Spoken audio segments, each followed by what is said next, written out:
Salamat, no. Sinitas mo 12:45 ng Lucas hanggang 48. Yes, Nababasa ba dyan yung term na purgatorio? Yung term, hindi, pero yung diwa, yes. Ang sabi ko sa 47, tsaka 48, merong isang beaten by many blows, merong beaten by few blows. You know? So, pero hindi siya sinabi na he will be assigned to the place of the unbelievers. Payag ka ba? Okay na. Kaibigan. Payag ka ba ang purgatorio isang kondisyon o lugar? It's a state. It's a condition, yes. You're correct. Payag ka rin ba na ito ay isang lugar o dako? Possible. Oo, yes. Kasi, pag naman... Diyan sa sinitas mo, kaibigan, so tinanggap mo, payag ka, pwedeng dako, pwedeng isang kondisyon, ano?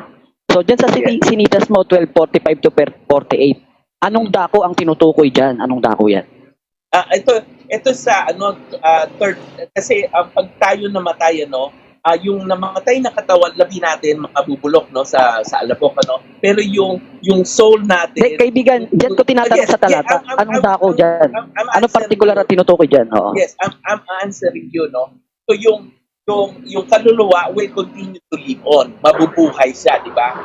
So, ang Bible, ang sabi, babalik ang espiritu sa kamay. Kaibigan, diyan kita tinatanong sa talata, 45 ba? 46, 47, tinutuko yung dako na sinasabi mong purgatorio. Sa anong talata dyan sa tatlo? Hindi dito sa so, wala dyan. Walang dako dyan. Walang dako, walang kondisyon. Sa talata na binigay mo. Hindi naka-specify. Ayun, salamat. Pero yung susunod yung tanong. Hold on. Yung condition nandito, pero yung dako wala. Yung condition dito, he will be beaten with many blows, and yung isa, he will be beaten with nandyan yung kondisyon. Nandyan yung kondisyon. Pero yung dako, wala. Kasi isa rin yun sa definition. Hindi specified. Ngayon, ang condition ba ng purgatorio ay pwedeng mangyari kung nasa lupa ka? Hindi. Ang purgatory is final purification. Dito sa lupa, ang purification natin is... Kaibigan, tinatanong ko lang kung nasa lupa ba yung kondisyon ng purgatorio. Nasa lupa ba yun? No. It's a spiritual world. Nang sabihin ni Kristo yung 12:45-48, kanino yan nakapatungkol? Sa mga tao ba? Yes. Sa mga tao. So, yung kondisyon ng purgatorio, ayon dyan sa talata, saan mangyayari yan? Sa lupa ba o sa anong lugar?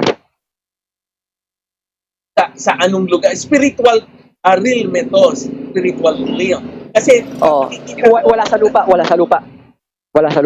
Wala, bro. Kasi, kung pwede... Ngayon, ang sunod kong tanong sa'yo... 5 seconds, bro. 5 seconds, okay lang. Sabi mo, wala sa lupa. Kaya ko sinabi, wala yun lang naman ang gusto kong itanong Sabi dito, he will cut him this and assign him to a place. So wala nga sa lupa, kaibigan. Yung kondisyon. Saang dako yun? Anong sitas mababasa? Yung dako ng kondisyon ng purgatorio. Anong sitas yun? Yung dako? Bigyan mo lang ako ng sitas. Yung dako o kondisyon, bahala ka na. Nasitas na mababasa yung kondisyon o dako. Itong Lucas na 12, hanggang 47. Hindi ako nagtatanong dyan kasi wala naman dyan, sabi mo. Wala naman sa lupa, sabi mo eh. So kung wala sa lupa, dapat may place yan. So anong sitas mababasa? Yung dako o yung kondisyon na yun? Bibigyan kung hindi sa lupa. Bigyan mo lang ako ng sitas. Bibigyan kita sitas ng lang, kaibigan. Sige. Sitas na nagpapahayag nung patunay mo. Anong sitas yun? Sige. Punta tayo sa unang Pedro 3:19. Okay na ako doon, kaibigan. Ang sunod kong tanong sa'yo, yung bang dadalihin sa purgatorio, sinabi mo kanina, yun yung elect. Yes, yung ligtas. Pag sinabing elect, ligtas. So ligtas. Ang ibig mo sabihin ng ligtas, yung elect, may bahid na kahit paano hindi naman siya suwail, no? Hindi siya suwail kasi may pag-asa. Ganun ba ibig mo sabihin? Ang sabi dito, okay na ako doon. Okay na ako doon, kaibigan. Meron siya under God's grace siya. Okay na ako doon. So, yung ilalagay sa purgatorio, hindi suwail. Hindi. Ang tanong ko sa'yo, ito. Kay Jesus Christ. Ito na ang tanong ko sa'yo. Sa impyerno. Kaya nga, so hindi nga suwail, kaibigan. Hindi suwail. Ito ngayon ang sunod kong tanong. Sinitas mo unang Pedro 3:19. Kung ibababa ko ang basa, babasahin ko yung sitas para sa lahat. Ang sabi Hindi, magtanong ka, bro. Magtanong ka. magtatanong ako ayon sa sinitas mo. No? Kasi wala naman akong itatanong na hindi mo sinabi. Ang sabi, na iyan din ang kanyang iniyaon at nangaral sa mga espiritong nasa bilangguan. Yung bilangguan bang tinutukoy dito, ito mismo yung purgatorio na sinasabi mo. At yung espiritu na sinasabi rito, ito ba mismo yung sinasabi mo na mga elect? Tingnan mo Okay. Kaibigan, categorical answer. Categorical answer. Sabi mo purgatorio, ito yung sitas mo. Ang tanong ko sa'yo, yung bang espiritu nga sa bilangguan, yun yung inilagay doon sa purgatorio na di umano bilangguan ayon dito sa talata. Yes or no muna para ayun, salamat. Ito ngayon ang sunod kong tanong sa'yo. Sa 20, babasahin ko. Na ng unang panahon, ito yung karugtong ng 19. Yung espiritu daw na nasa bilangguan, ito yung sinasaad. Na ng unang panahon ay mga suwain. Ayon sa 20, meron bang nabasa tayong suwain sa talata? Yes, meron. Oo. So sabi mo kanina, saglit. Isang minuto para sa bibigyan kita. Oo. Sabi mo kanina hindi sabi mo kanina hindi suwain ang ilalagay, no? So bakit suwain lang nakasulat dito? Alin ang tama, yung nakasulat o yung sinabi mo kanina na ang ilalagay dito elect at hindi suwain? Sino sa inyo ang tama? Pwede ako sumagot o ikaw lang ang nagpapahayag? Pwede. Categorical muna tapos mag-explain ka. Sino sa inyo yung tama? Pili ka muna. Ikaw o yung itong nakasulat? Pwede ako hindi ako magsasagot. Rebuttal lang yung ginagawa mo. So, hindi kaibigan. Bibigyan kita ng explanation. Bibigyan kita ng explanation. Sagot ka muna dun sa categorical ko tapos explain ka na 15 seconds. O sino yung tama? Yung claim mo kaganina na ang ilalagay dun suwain. Kaya nga, pili ka muna ng categorical answer muna tapos mag-explain ka na. Kaya nga, sino ang tama? Ikaw o itong binasa ko? Ito kasi, before Christ, yung purification na ginawa ni Christ, bro, for all times and for all people. Ito, mga taon to before Christ. Kaibigan. So, meron silang pagkasuwail dahil hindi pa nila kilala ang Ama. So, suwail nga ang tinutukoy sa talata. Kristo ang nagpakilala sa Ama. Kaya nga sila pinangaralan. Ang tinatanong ko lang sa'yo, kung suwail ba yung nakasulat? Mr. Moderator, pakipix nga siya. Mr. Moderator, saglit. Kaya pakipix lang. Brother Noel, Brother Noel, para magkaintindihan po tayo, kung ano po yung isinanong sa inyo, yun lang po ang sasagutin natin. It doesn't matter kung mag-rebuttal po siya, you are under cross-examine. Naintindihan niyo po. Hindi, nagre-rebuttal siya. Sinasagot siya ng maayos. Brother Noel, kung ano po yung tinanong, yun lang po ang sasagutin natin. Ano po, wala po tayong karapatan mag-explain, maliban lang kung bibigyan tayo ng pagkakataon ng kausap mo. Pakipost yung time, brother. Pakipost yung time. Pakipost yung time lang. Ito mga sige, mag-uusap tayo, mag-uusap. Meron akong ipopropose sa kanya. Kaya sa moderator, pwede Brother Noel. Brother Noel, may ipopropose po ako sa'yo para maayos yung usapan natin. Sandali lang. Sige pa. Ganito po, meron po tayong rebuttal stage. It doesn't matter ano po ang itanong na sa inyo. Ano man ang klaseng ng pagtatanong. It doesn't matter nga po, ang ibig kong sabihin, ano man ang gawin niya, ano man ang estilong gawin niya sa pagtatanong, ang obligasyon nyo ay sasagot lang po. Kapag po hiningi ang inyong paliwanag, saka doon lang po kayo magbibigay. Kung categorical question, categorical din po ang sagot. Meron po tayong rebuttal stage. Ilang minuto meron pa po siyang 2 minuto. Ganito po, kanina may concern po si Bro Elipin, naka-stop naman yung time. Bro Elipin, ano yung concern mo? Ganito na lang, no, para maging maayos yung usapan. Ako naman, di mahirap kausap si kaibigan Noel, di naman, mabait na naman. So, ganito na lang ang gawin natin, kaibigan. No? Pag tinanong ka ng categorical question ng cross-examiner, sagot po muna ng categorical. Ngayon, meron kayong 15 seconds to explain. Meron kayong 15 seconds. Pero bibigyan mo ko ng time to explain. Kasi Opo, meron nga po. Opo, meron. May 15 seconds kayo. Salamat. Ngayon, sunod kong tanong sa inyo. 3 minutes pa ba ito? 3 minutes pa? Sige, 10 ang oras, 10:44, meron kang 2 minutes.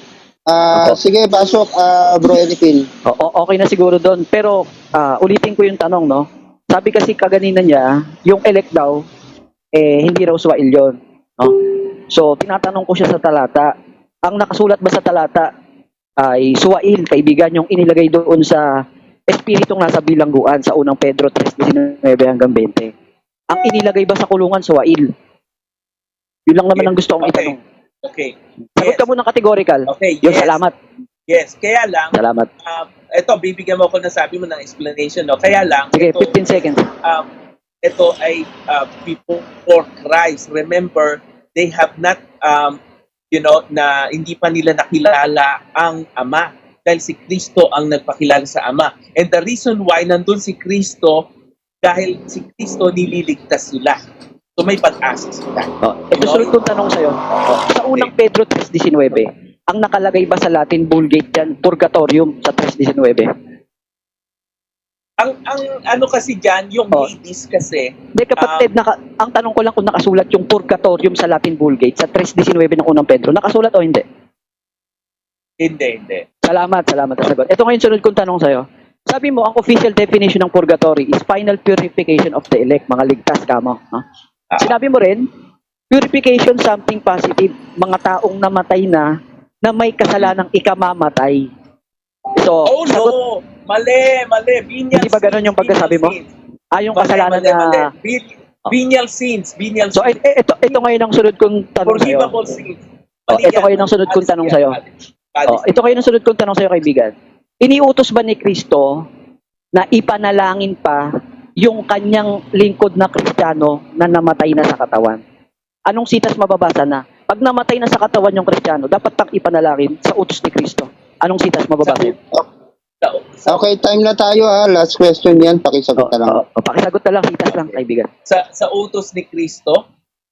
Kay Kristo lang. Utos ni Kristo na ipanalangin yung mga namatay sa katawan. So, ibig sabihin, hindi mo ako binibigyan ng pagkakataon sumagot sa Old Testament. Wala. Sa utos ni Kristo nga ang tanong ko sa iyo, kaibigan. Kasi bumabase tayo dun sa binasa mo kaganina sa Pedro. No? So, ang tanong ko sa iyo, saang sitas mababasa, iniutos ni Kristo, ipanalangin pa yung namatay na lingkod niyang Kristiyano? Kasi kung sinasabi mo, yung utos mismo ni Kristo, yung salita niya, wala tayong mababasa. So, walang mababasa na dapat ipanalangin. Salamat. Salamat. Okay. Okay. Time tab na tayo. Paliwanag. Sinulong mo ako sa salita ni Kristo. Hindi na nagpaliwanag. Siguro bibigyan mo para magpaliwanag. Kasi sitas lang yung tinatanong sa'yo. Sitas lang yung tinatanong sa'yo. Okay. May rebuttal stage tayo para sa complaint. Kasi mamaya may mahaba yung ano. Kalma, no? Ito lang mga listeners, ano? At dadako na po tayo sa rebuttal stage. Pwede nyo na pong talakayin, pwede nyo magpalitan ng sagot, walang oras po. So, pero po may, sa nag-uusap. Bro Totoy, meron pa bang question and answer after nito? Meron pong sa rebuttal stage po, 10 minutes titindig ng rebat, tapos cross-examine 10 minutes. Pwede bang tag 5 minutes na lang? 5 minutes ang rebuttal, 5 minutes ang question. Tanungin natin ang sige, walang problema, Brad Toy. Walang problema. Walang problema. Ang usapan namin, Bro Okay na. Okay. Para sa mga bagong pasok, ano po, ang pinagtatalunan po nila ay ang paksang patutunayan ko na hindi bibigyan ang purgatorio na aral ng Katoliko sa diwang sinasabi ng Biblia. Affirmative, inbasan, negative, novel, perfecto. So, papasok po tayo sa rebuttal stage. Ang magre-rebat po ay si Noel, si Elipin ang magre-rebat. Ready na for 5 minutes rebuttal. Ang oras mo ay 10:48. Brad Toy, ang rebuttal 5 minutes or 10 minutes? 10 minutes sana. Ang question is 5 minutes na lang. Okay, sige. Okay ba sa iyo na Noel? Okay. Sige. Okay, sige kasi maganda yung tindig eh. Okay, 10 minutes ang rebuttal, ang oras is 10:48, matatapos is 10:48. So pasok Bro Elipin. Opo, kapayapaan po ng Diyos ang sumaatin, no? Hindi natin tinuturing na kaaway, no? Na personal itong ating mabait na kausap, no? Pero pagdating sa pananampalataya, hindi po pumapayag ang mga apostol mapailalim yung katotohanan ng kasinungalingan. Pag sinabing kasinungalingan, hindi ayon sa katotohanan ng tinuro ng mga apostol. Tinanong ko siya sa unang Pedro 3:19, nakasulat ba yung purgatorium sa Latin Vulgate? Wala naman pala. So, kahit pala sa letra, wala silang batayan dun sa kanilang tinuturo. At sabi niya, yan daw ay formal doctrine ng Catholic, no? Na nagsimula pa sa mga Jewish, no? Ito palang ating kausap, nagbabatay, hindi sa aral ni Kristo. Kasi nagbatay pa raw siya doon sa mga Jewish, no? Sa panahon pa ng mga Hudyo, no? So, ibig sabihin, inadapt nila yung katwiran na hindi naman aral ni Kristo, no? So, maliwanag ang sabi ni Apostol Pablo, kung sino man ay mangaral sa inyo ng anumang ebanghelyo, iba sa aming ipinangaral sa inyo, itakwil nyo, no? So, verbatim sinasabi ko, itinatakwil ko ang doktrinang ito, no? Kasi wala namang batayan sa Biblia. Pagdating pala sa Latin Vulgate, wala pa lang nakasulat. Kaya tinatanong ko siya sa diwa, yung bang nilagay na espiritu dito sa bilangguan, na di umano ay purgatorio, ay suwail ba o hindi? Eh sabi niya, elect daw yan, ligtas. Meron bang ligtas na suwail? Ayon sa Biblia. Ano ba ibig sabihin ng suwail? No? Kapag termino ng salita ng Diyos ang pakikinggan natin, ano ba ibig sabihin ng suwail? Ang sabi sa Kawikaan ganito. Pakinggan nyo sa isang talata ng Kawikaan 2:15, no? Ang sabi ng Biblia ay ganito. Kawikaan 2:15. 2:15. 14, na nangagagalak na magsigawa ng kasamaan at nangaaliw sa mga karayaan ng kasamaan, na mga liko sa kanilang mga lakad at mga suwail sa kanilang mga landas. Doon pala, sa purgatorio nila, may manggagawa ng masama. No? Bakit sasabihin niya, ang nandoon daw ligtas, hindi raw suwail? So, kontra sa diwang itinuturo ng Biblia. Maliwanag naman yung nasa unang Pedro, na iyan din ang kanyang iniyaon, nangaral sa mga espiritong nasa bilangguan, na ng unang panahon ay mga suwail. So, suwail pala yung inilalagay doon. No? Huwag mong sabihin na ligtas. No? Huwag mong sabihin ligtas. Walang ganong turo si Kristo. At walang itinuturo ang Biblia. Sabi mo naman, walang letra na purgatorium sa mismong official na Latin Vulgate na ninyo. Walang nakalagay. So kahit sa diwa, kahit sa letra, biblical naman pala yung aking tindig. No? Kaganina, hinahanapan mo ako ng letra. Pag ibibigay ko pala ang burden sa'yo, wala kang mapatunayan kahit sa letra. Kahit sa diwa, bagsak ka eh. No? Ngayon, ang sabi mo kaganina, tinanong kita, anong utos mababasa na pag namatay yung Kristiyano, no?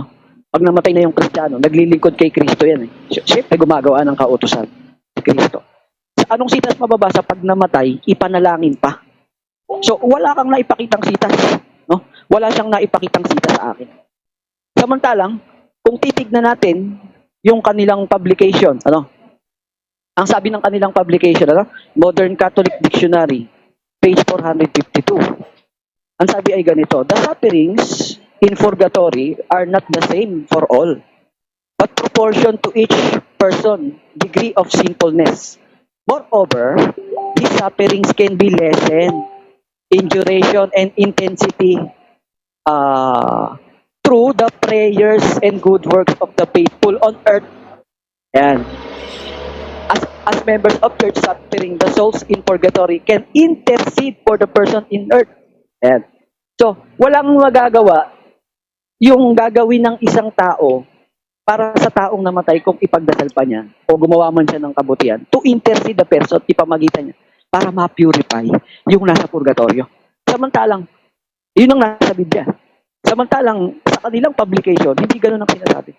So, sa kanilang publication, pwedeng ipanalangin o kaya gumawa ng kabutihan para to intercede at kahit paano, maging tulong doon sa nasa purgatorio. Pero sinabi naman niya, tinanong ko siya sa Lucas 12:45 hanggang 48. Sabi ko, nakasulat ba dyan yung lugar o kondisyon? Sabi niya, kondisyon lang daw. So tinatanong ko nga, so reject niya yung isang sinabi niya kaganina na lugar. So tinatanong ko siya kaganina, saang lugar yan? No, kung kondisyon yan, saang lugar magaganap yan? Sabi niya, hindi sa lupa. So, sa sagot niya, nag-i-imply siya, meron palang dako. No? At binabanggit nga niya, yung unang Pedro 3:19, espiritong nasa bilangguan. So, wala nga sa lupa. Yun nga lang, hindi niya mapatunayan na purgatorium yung nasa Latin Vulgate. At sa diwa ng Biblia, yung essence mismo ng salitang purgatorio na ang ilalagay doon, mga elect. Kasi sabi niya, doktrina Katoliko yun. Ang ilalagay daw dyan, mga elect. So, the very same essence ng salita at sa mismong letra, unbiblical na. Kasi kontrahan na sinasabi niya eh. Unang-una, wala siyang batayan na iniuutos pa pala ni Kristo ipanalangin yung mga namatay na lingkod niya. Biro mo, wala naman palang sitas. Bakit sa kanilang definition gano'n? No? So, bakit pa maglalagay ng di umano purgatorio kung yung namatay ay matuwid? No? Kung yung namatay ganap sa Diyos, no? Espiritu ng taong ganap na pinasakdal. Ano? Kung yung tao ay gumagawa ng katwiran, yung matuwid kasi gumagawa ng katwiran, 3:9. Ibig sabihin, kapag yung taong namatay, matuwid, hindi mo na kailangan ipunta sa purgatorio yon. No? Walang ganong Last 3 talata. Salamat. Walang ganong talata sa Biblia na pag yung matuwid namatay, pupunta pa sa isang kondisyon, pupunta pa sa isang dako. No? Kung saan, doon pa siya ito-purify. Kasi namatay niyang matuwid, hahatulan siya doon sa kanyang katwiran. Kaya ang sabi doon sa Ezekiel, no? 14:20, bagaman si Daniel, si Noe ay nandoon. Hindi sila magliligtas ng kanilang mga anak o ng kanilang mga magulang, ano? Kundi ang kanila lamang ililigtas ay ang kanilang sarili sa pamamagitan ng kanilang katwiran. So ang magliligtas sa iyo sa kamatayan, sa parusa, yung katwirang ginawa mo nung ikaw ay nasa katawan pa sa lupa. Yun ang sabi ni Kristo, 2 Korintos 5:10. Yung ginawa mo habang buhay ka sa katawan, tatanggap ka kung mabuti ginawa mo o masama. Hindi kailangan may purgatorio. No? So dito, maliwanag sa isang punto pa lang, bumagsak yung argumento ng ating kausap kasi wala siyang naitindig. Binigyan ko ng sitas anong batayan. Walang naipakita. Ngayon, tinatanong ko siya dun sa talata, kontrahan yung kanyang sinasabi. Iba yung definition niya sa definition ng Biblia. So dito, maliwanag, nakita nyo, sino sa amin ang nagsasabi ng biblical at hindi. So patutunayan ko, hindi biblical, napatunayan ko. Hindi niya napatunayan, wala siyang naisagot. No? Ngayon, ganito pa yung kanyang sinabi, no? Ang sabi niya kanina, ang pinagkunan daw ng doktrinang ito, yung church fathers, no? At yung mga apostolic fathers, yung term na apostolic fathers, wag ganun. Hindi naman ikinakapit sa mga apostol yung fathers eh. Walang ganun na sila, may termino, apostolic fathers kami. Walang ganun sa Biblia, no? Mahilig talaga sila na mag-cite ng mga aral na wala sa Biblia. Pagkatapos, salamat, no? Tapos yung church fathers na sinasabi niya, ano? Hindi ko alam kung anong church yun, eh. No? Eh, samantalang aminado siya, na-adapt nila from Jewish. Hindi nga sa mga Kristiyano, no? So, hindi ugali ng mga Kristiyano mag-adapt. Kasi yung turo nakasulat na, eh. Yun ang pagbabatayan mo. So, wala kang dapat i-adapt dahil ang tagapagturo natin, ipinasulat ang aral sa Biblia. So, wala siyang napatunayan sa lahat ng kanyang mga ipinakita, no? Maging doon sa kanya mismong definition, sa kanya galing. Tapos, pag tinatanong mo na sa Biblia, hindi na makasagot. Walang sitas. Pagkatapos, pag tinanong mo doon sa batayan niyang talata, nagkokontrahan sa diwa ng Biblia. So, siya siguro, no? Sabi niya agarin na nire-rebat ko daw siya dahil hindi ko alam. So, ang masasabi ko siguro, nagsasalita ka, kaibigan, nang hindi mo pa lubusang alam sa Biblia. Siguro ang alam mo lang, yun sa doktrina nyo, na unbiblical. Ano pa ang oras? Thanks po. Okay, ngayon po dadako po tayo sa cross-examine, Brother Noel. At bago ka mag-umpisa, rinay natin yung sinasabi mong 15 seconds.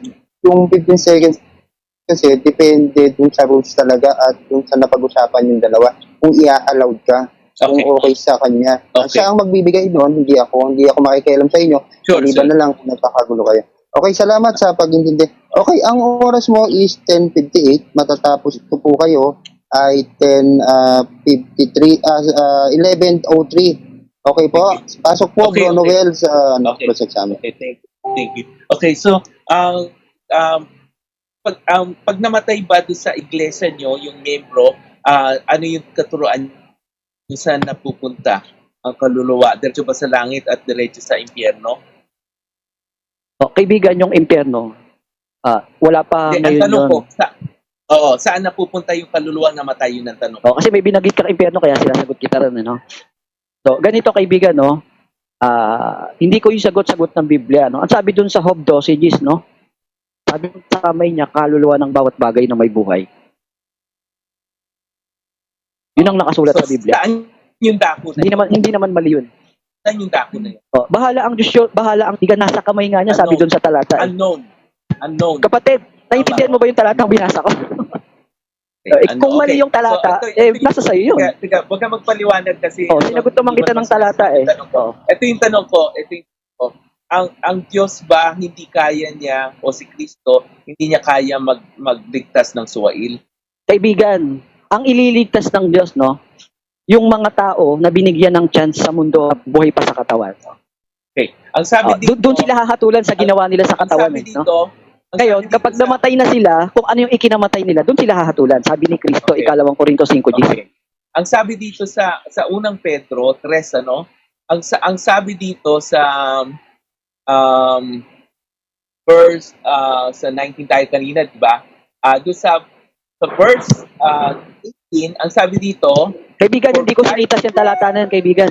hindi, tatanungin kita dito. Sabi dito, Hindi ko nga sinitas yan eh. Teka muna, tatanungin ng hindi ko tindig. Christ also suffered once for sin, Kaibigan, the righteous for... nakakaintindi ka ba ng debate? Sabi mo kasi kanina, ang suwail, hindi maliligtas, di ba? Ang sabi dito, the righteous for the unrighteous. Yung unrighteous ba dito, suwail o... Kaibigan, yung sinitas mo sa 18, hindi ko binanggit yan. Ako nagtatanong ako sa'yo sa mga sinisitas mo eh. Rephrase mo na lang nung rephrase mo. Lumampas ka kanina sa sinitas mo eh. Hindi, tinanong kita, sabi ko, anong talata? Nagbigay ka 3:19. Kaya tinatanong kita sa 3:19. Kung pwede mag-mute yung iba kasi maingay yung frequency. Ito yung isip ko na tanong, ang sabi mo, ito mga suwain, hindi ligtas. Yung bang nasa kulungan ng mga espiritu na pinangaralan nito ay niligtas o hindi niligtas? Kaibigan, no, for clarification, no, ang pinatutunayan ko sa talata, ang inilagay diyan suwain. Doon mo ko tatanungin. Doon mo ko tanungin. Ito yung tanong ko. Itong mga suwail na to na nakasulat sa talata, sa 20, ng unang Pedro 3, ang sabi dito, mga suwail, yun ang mga nasa kulungan, ito ba ay niligtas ni Kristo o hindi? Ang tanong. Ganito kaibigan, ulitin ko uli, no. Sabi ko kaganina, saglit, Bro, sasagutin kita. Last 1 minute. Kasi kung talagang magpapaka-technical tayo kaibigan, no. Hindi ko itinitindig. Technical ka sa akin. Hindi ko itinitindig yung sinasabi mo eh. Na kung ligtas ba yan. Bro, ang sabi mo, hindi ko tindig yun eh. Ang tinitindig ko, ayon sa nakasulat, suwail ang ipinasok. Yun ang itinitindig ko. Para mag-shine ka, yung stand mo mag-shine. Sabi mo, sasagutin nga kita. Ang suwail hindi maliligtas. Sasagutin nga kita, pero may... sa'yo, itong mga suwail na nasa kulungan ay niligtas ba ni Kristo? Yes or no? And then explanation. Ganito, kaibigan, kasi yung sinasabi mo, hindi ko itinindig. Ang pinatutunayan ko sa talata, yung suwail, so, ibig sabihin, yung pinasok sa bilangguan. Yun ang pinag-uusapan natin eh. Yun ang pinag-uusapan natin mula kaganina eh. Okay. Sa ribat, ipapakita ko sa ribat. Okay. Next question. Wala ka ng rebuttal, bro. Time's up. Okay, ngayon po, dadako naman tayo para sa rebuttal stage ni Brother Noel. Brother Noel, ready ka na? 10 minutes. Okay. Okay. Ang oras mo, 11:03, matatapos ka, 11:13. Sige, pasok, Bro Noel. Sige. Salamat. Ang ganda nung rebuttal niya, puros ad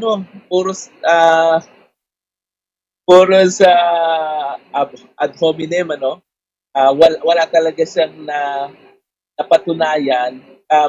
Sabi niya, ang title ng namin is kung purgatory is biblical. Yung tinanong niya ako na si Kristo ba nagtuturo na pagdasal niyo yung mga namatay, kinulong niya ako sa salita ni Kristo, hindi sa Bible. Pero ang usapan namin kung biblical. Kasi ang Bible kasi, hindi lang naman New Testament, ano? Meron tayong Old Testament. So, dito tayo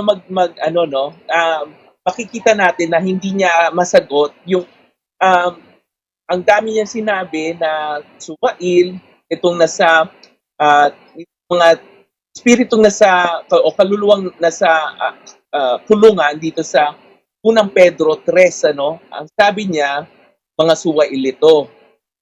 Hindi ko siya kinontra dahil totoo namang suwail. Meron bang naliligtas na suwail, sabi niya. You know? So, ang linaw dito na itong mga imprisoned na to is before Christ. Meron silang pagkabulag. You know? So, nagkaroon sila ng pag-asa na purify sila. You know? So, yun yung stage ng purgatory. You know? So, hindi sila dinala sa impyerno. Hindi sila dinala to the place of the unbelievers. Yes, maaring hindi sila naniniwala dati kasi meron pa silang pag-abot. Hindi pa dumating yung anak ng Diyos na nagpakilala sa Diyos. You know, so makikita natin dito na this is not this is acceptable kasi extra special situation sila dito. You know, kasi pero makikita natin dito in the light of this passage na itong mga imprisoned is mga suwail. They are unrighteous. Ang sabi dito sa isang sitas lang, no? Isang verse lang before ng 19, sabi, for Christ also suffered once for sins, the righteous for the unrighteous. Itong unrighteous na ito yung mga makasalanan, mga suwail. Kayang-kaya ni Kristong linisin to. Kayang-kaya. Kaya bakit binanggit yung pati mga patay? Bakit binanggit? Kasi kasama yun.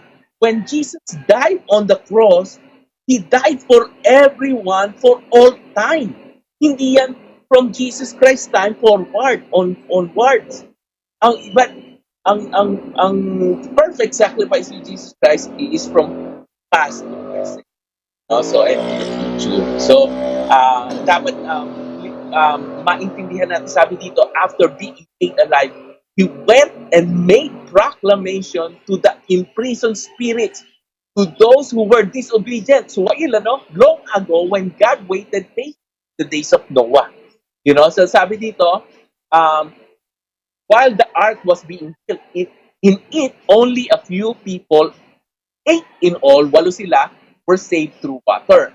And this water symbolizes the baptism and now saves you also. Not the removal of dirt from the body, but the pledge of the clear conscience towards God. It saves you by resurrection of Jesus Christ. So, ibig sabihin, prior kay Jesus Christ, hindi pa, of course, wala pa yung resurrection, but it saves you by the resurrection of Jesus Christ. Yun ang dapat malaman niya.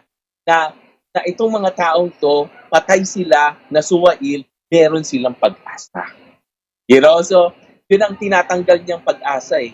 Hindi rin niya masabi kung saan mapupunta yung mga namatay sa iglesia nila, no? Sa iglesia niyo, no, na ayaw niyong pabanggitin sa akin. Hindi niyo masabi sa babalik ang espiritu sa Diyos. Saan dako yun? Tinanong ko. Hindi mo naintindihan yung talata, sabi sa akin. You know, so etong sa Lucas, balik tayo sa Luke 12:45 to 48, ibabalik ko lang yung talata, napakaganda nitong sabi dito, hindi niya masagot ito eh. Hindi niya masagot ito. Ang sabi dito sa 42, no? Sabi dito, yung wise manager, he will possess yung all possessions. Yeah. He will put him in charge of all his possessions. So, ligtas siya, di ba? But suppose the servant says to himself, my master is taking a long time in coming. And he then begins to beat other servants, both men and women, and eat and drink and get drunk. You know, so nagpakalasing siya, nagpakabundat siya, Tapos the master of that servant will come on a day when he does not expect him, at an hour he is not aware of. Yun yung paghihintay natin kay Kristo ngayon, ano?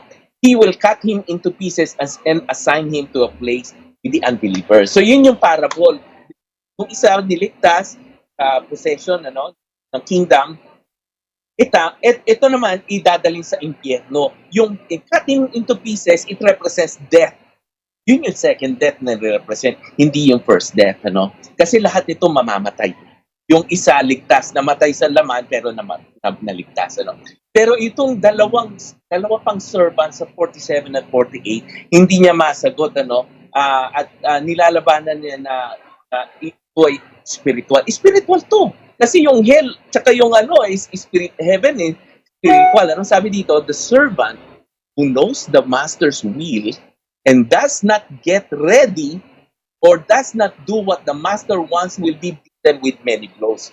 So nakaalam ka ng katotohanan, pero medyo tamad ka. Last 3 minutes. Oh, thank you. Okay. Ito, meron siyang with many blows, ano? May suffering, ano? May suffering siya.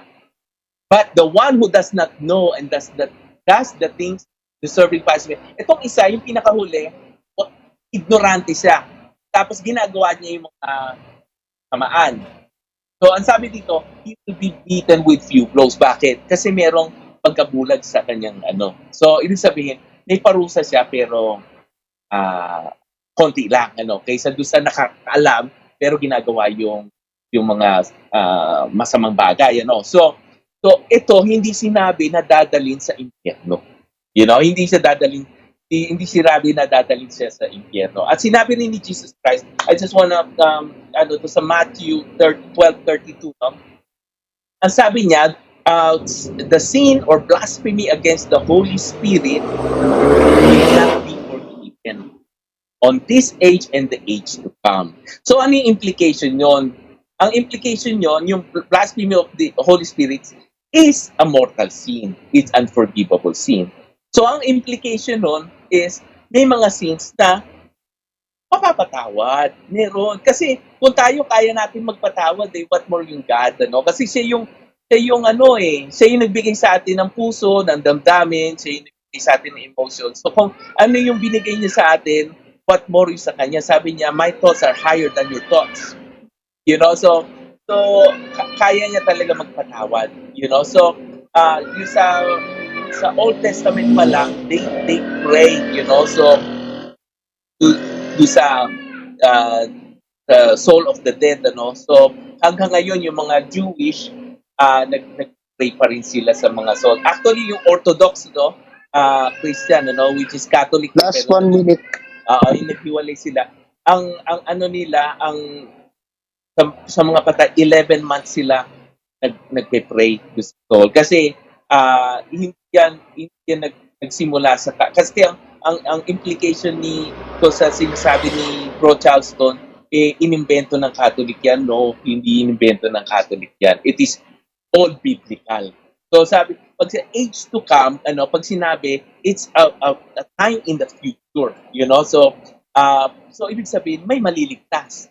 Kasi sinabi niya yung blasphemy against the Holy Spirit, hindi ka mapapatawad. So may mga sins na mapapatawad by implication. You know, kaya dahil nabibigyan niya itong mga kontekstong to at diwa ng purgatorio, pumunta na siya sa letra por letra. You know, so letra por letra, kung yun ang pag-uusapan natin, walang Time's up. Okay. Walang claim ang Catholic na nandun letra por letra sa Bible, yung purgatorio. Okay, time's up. Okay. Bro Elipin, ready for cross-examine? 5 minutes. Okay po. Okay, ang oras mo, sabi mo, 11:13, matatapos pa, 11:18. Pasok. Sabi mo kaibigan, no, hanggang ngayon nagpe-pray pa rin yung mga Jewish, no? So, hanggang ngayon, ang ibig mo bang sabihin, pinapractice pa ng Catholic Church yung essence ng purgatory? Yes. Doctrine namin yan eh.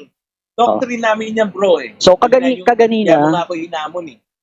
kaganina, sabi mo, purgatory yung nasa unang Pedro 3:19 hanggang 20. Accepted mo yun?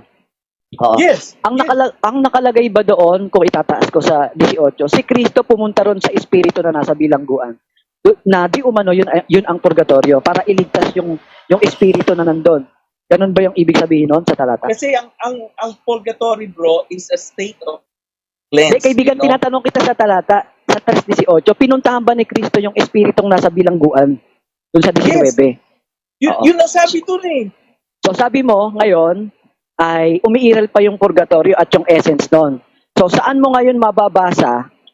Ngayon, pumupunta pa si Kristo doon sa espiritong nasa bilangguan sa 19. Saan mababasa ang sitasyon? Pakiulit, bro. Sabi mo, yung nasa 3:18, 19, purgatorio yan. At yung essence ng purgatorio, ginagana pa rin sa Catholic Church naman sa Jewish. Ang tanong ko sa'yo, kung totoo yan, saan mababasa ngayon si Kristo pumupunta siya uli doon sa bilangguan na yon sa 3:19? Anong batayan mo? Hindi na niya kailangan pumunta ngayon doon. So kaya nga may batayan ka ba? May batayan ka na pumupunta pa siya ngayon doon? Pupunta pa siya ron ngayon? What do you mean? Pumupunta pa siya doon ngayon eh, nasa langit siya. Ikaw talaga. Kaya nga, ang tanong ko nga sa'yo, kung may sitas ka na pumupunta pa si Kristo doon sa espiritong nasa bilangguan ngayon, na di umano yung purgatorio. Oo, bigyan mo ako ng sitas na pumupunta pa siya ron. Meron ba o wala?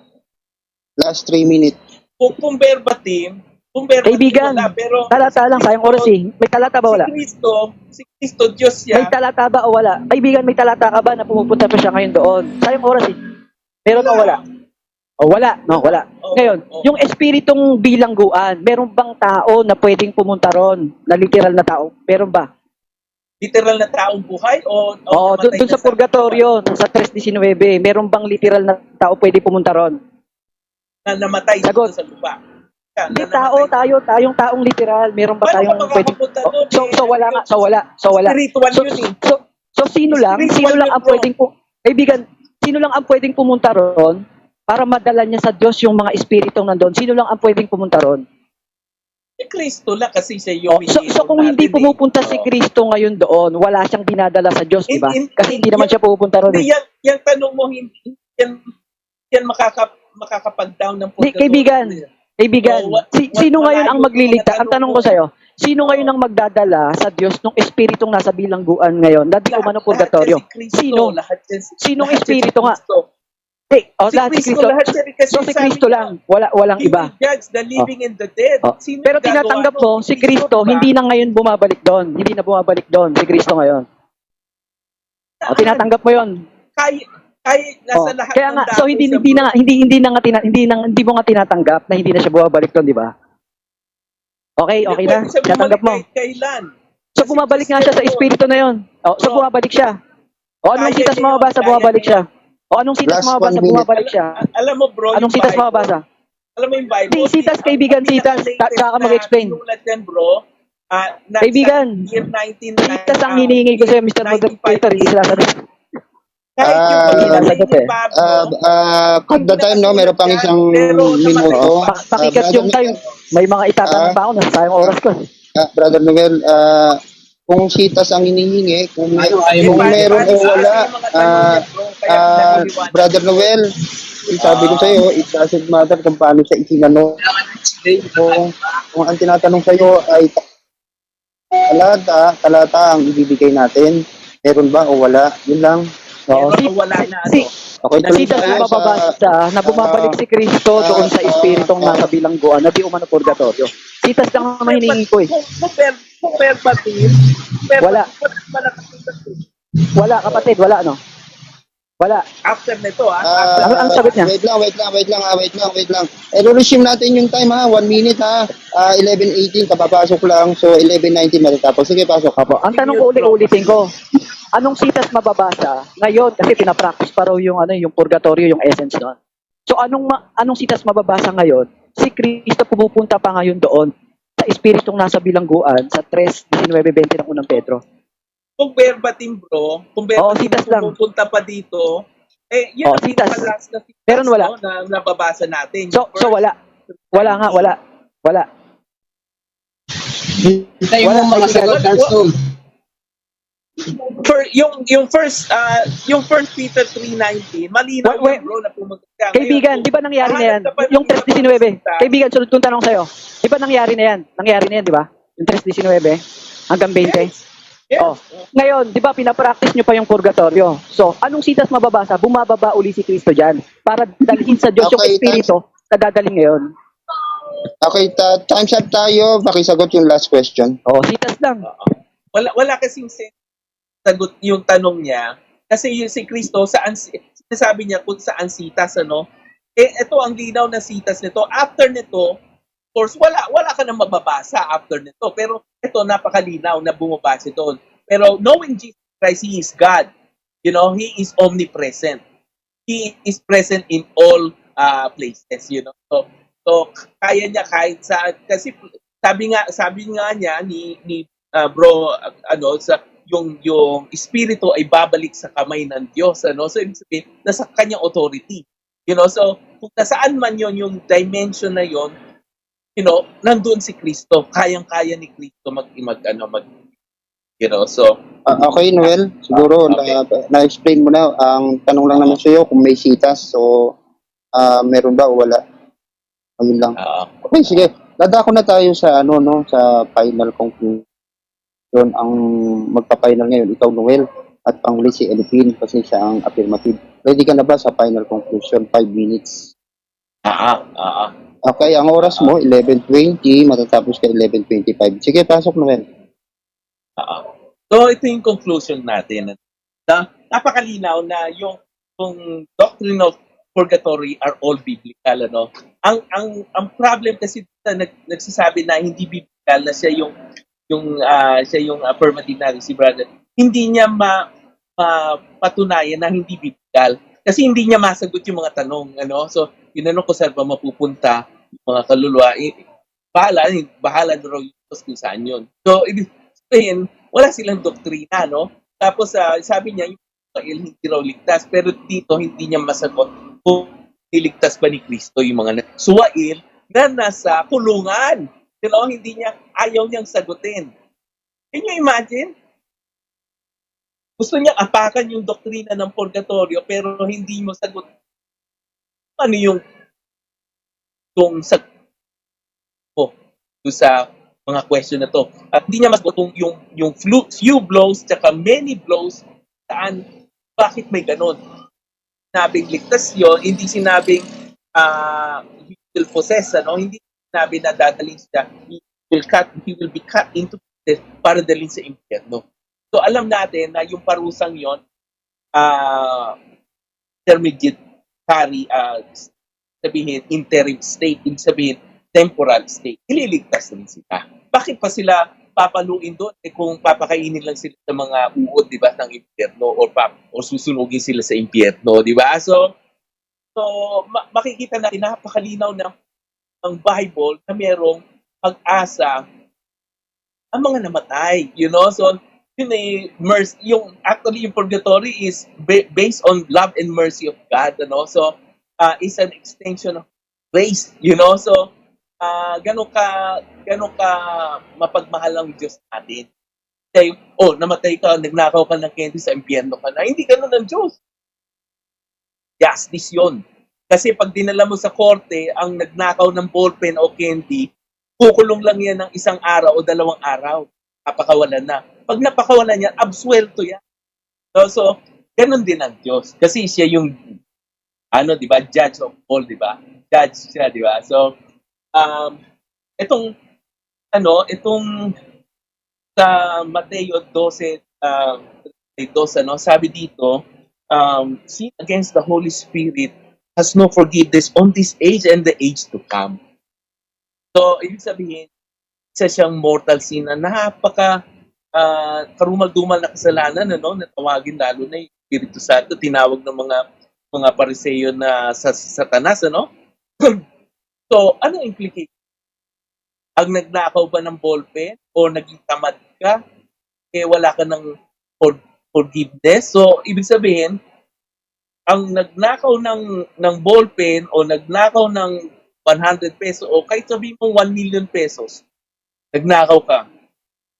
At wala ka ng righteousness hanggang the age to come. So, ibig sabihin yung pagnakaw ng 1 million, ganun lang ang katumbas ng blasphemy of the Holy Spirit? No! Blasphemy of the Holy Spirit, matinding kasalanan, ano? Lang yun, ano? Pati yung rejection of Christ, di ba? Walang Last 1 minute. Thank you. Okay. So ibig sabihin issue nito, merong pag-asa, meron tayo hindi ang value ng Holy Spirit ng ballpen o kahit sabihin mo pa na isang toneladang ginto, hindi mapapantayan ang kasalanan noon. Kasi Diyos na mismo ang hindi mo mabibigyan ng value ang kasalanan natin, ang blasphemy. So ibig sabihin, ang mga kasalanan may mga kapatawaran niya. Yes, dalawang klaseng kasalanan, may venial at mortal. Ang venial sins is forgivable. Yung mga pinopurify sa purgatory, hindi yung mga mortal sin, Yes, mortal sin na magnakaw. But meron tayong justice. Yung isang ballpen, hindi ka ikukulong yan sa impyerno at susunugin ka. Hindi ganoon ng Diyos natin. So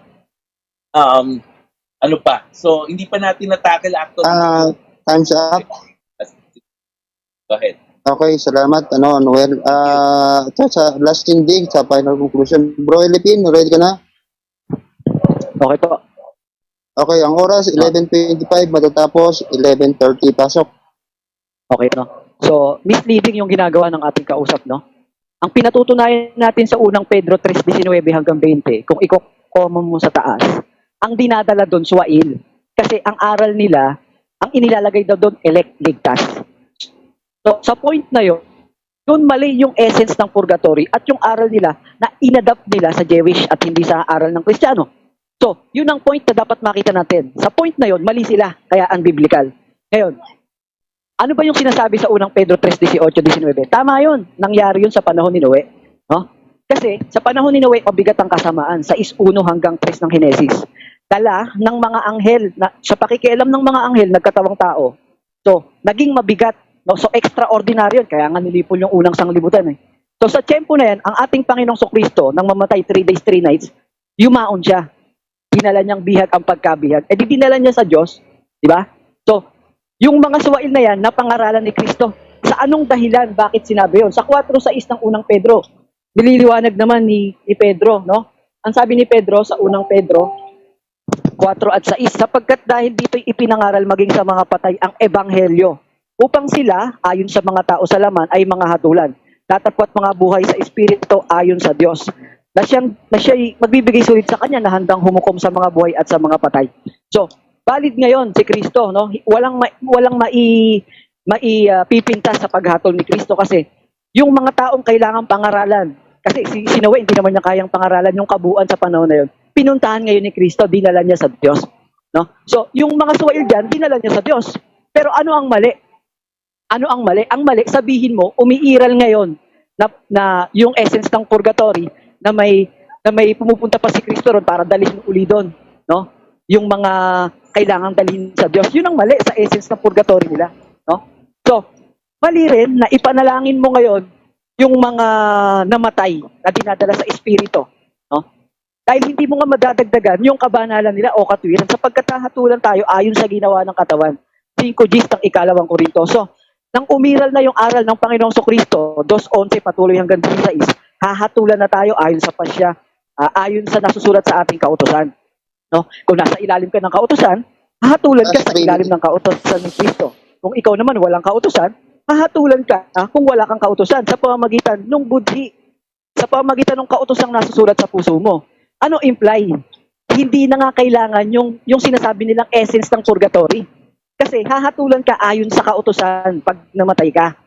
Diba? So, wala yung essence ng purgatory na kailangan mong ipanalangin at kailangan paulit-ulit na pupunta si Kristo doon. So, mali yung essence nila. Ngayon, hindi raw natin masagot saan pumupunta yung maliwanag naman yung sabi ko doon sa 12:GC, nasa kamay ng Diyos ang kaluluwa ng bawat bagay na may buhay. Yung espiritu babalik sa Diyos, Ecclesiastes 2:7, no? Tapos yung katawan naman babalik sa alabok, sabi sa Ecclesiastes 12, no? So, malinaw yung mga sagot ng Biblia, no? Sa tinitindig natin, which is contrary doon sa kanilang sinasabi na pag namatay, pupunta di umano sa kondisyon na yan. Na yung main sense ng purgatorio at yung mismong definition niyan, mali sa Biblia. No? So ngayon, yung 12 ng Lucas, hindi niya naintindihan yun eh. Ano ba ibig sabihin ni Kristo ron? Kaya niya pinatutunan yung purgatorio yun. Hindi niya naintindihan. Tataas mo lang ang basa, no? Yung Lucas, Kapitulo 12. No? Itataas lang natin yung basa. Last 1 minute. Sa Kapitulo 12. Ang tinutukoy lang ni Kristo dyan, yung pagparito ni Kristo sa 40, kayo rin naman ay mga sisihanda sapagkat sa oras na hindi niyo iniisip ay pupunta ang anak ng tao. Yan naman ang pinapaliwanag ni Kristo yan. So pagdating ni Kristo yan, ano katunayan? 21 ng Lucas, mag-ingat ang wika kayo sa inyong sarili. O baka kayo mga lugmok sa kalikuan, sa kalasingan. At dumating ang araw na yun sa inyo na gaya ng silo para kayo ay makaharap sa harapan ng anak ng tao. So hindi ang tinutukoy diyan yung purgatorio sa definition nila, kundi pagdating ni Kristo, kaya nga maghahanda ka eh. Ang ihahanda mo, katwirang ginawa mo habang ikaw ay buhay sa katawan. Walang pwedeng idagdag doon. Hindi ka pwedeng ipanalangin ng kahit na sino pag namatay ka na. Hahatulan ka sa katwirang ginawa mo sa katawan. Ikalawang Korinto 5, Ezekiel 14:20, 5 ng Kawikaan. Ang katwiran ng Diyos nagliligtas sa parusa o sa kamatayan. Salamat sa Diyos. Okay, salamat po sa Diyos. At ngayon po, nagtatapos ang ating pagtutunggali ng dalawang magkaibigan. Ano po? At dun sa kinig, pa-shoutout dyan, Brother To. After nito, ikakat na natin ang usaping ito.